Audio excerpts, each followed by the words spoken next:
Hello and welcome to Jumble House. Don't worry, it isn't real.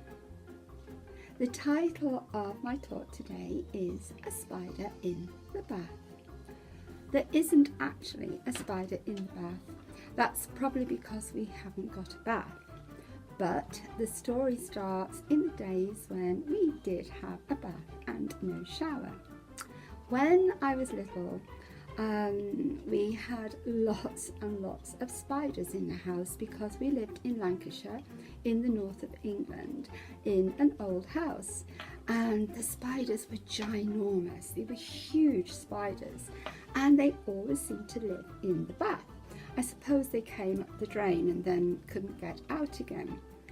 And I didn't really see much of these spiders because my mum usually was running the bath, and so she would see the spider, but she would never catch the spider. She would always call for my dad, my father, and he was the spider catcher in the house. So he would go and catch the spider and put it outside, and then probably the next day it came round and came into the bath again.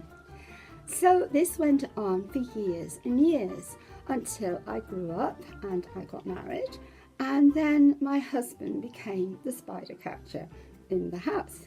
But then it came to the time when my husband was working away and I didn't have a spider catcher in the house. So what happened?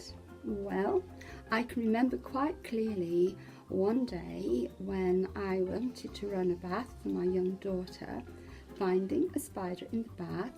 So I just said, don't worry, you don't need to have a bath today, we'll have one tomorrow instead. But then the next morning I thought, this is really silly, because I grew up frightened of spiders because my mother would never catch them, and now my daughter is going to grow up frightened of spiders, and this is just not any good at all. So that afternoon, my daughter and I think she was about 2.5 then, went down to the local pet shop, and they had all kinds of animals, rabbits and hamsters and mice and rats and chinchillas and snakes, and they also had tarantulas. So I couldn't really back out of what I was going to do because my daughter was there. So I said, I want to hold that tarantula, please.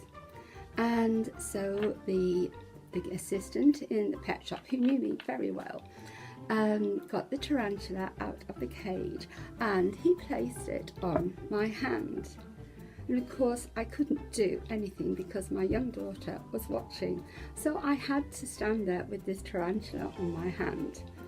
And actually, it felt absolutely fine. It was almost like he had put a tiny little hamster on my hand.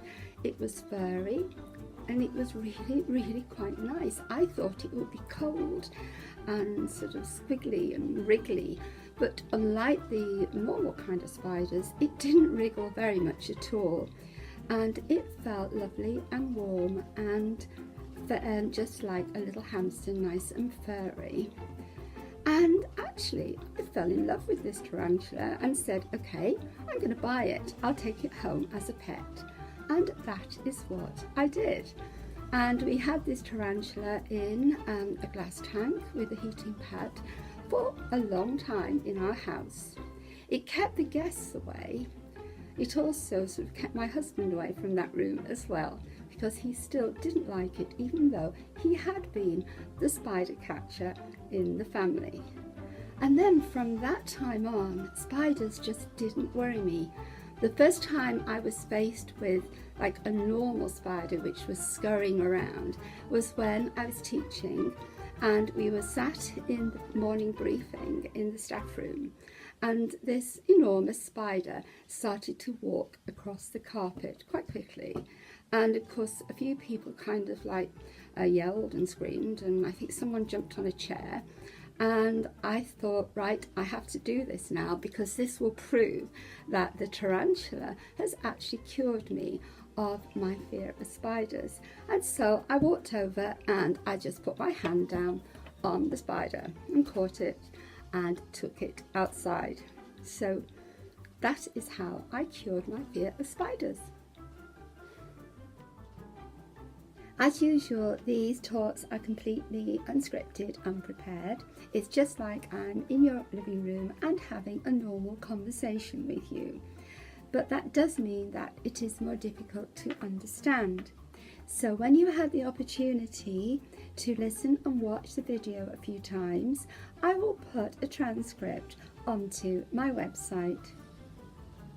I hope you've enjoyed the talk this morning, and next week the topic of the talk is going to be a dog on the bus. So that's bye from me, Judy, and from Jumble House for today.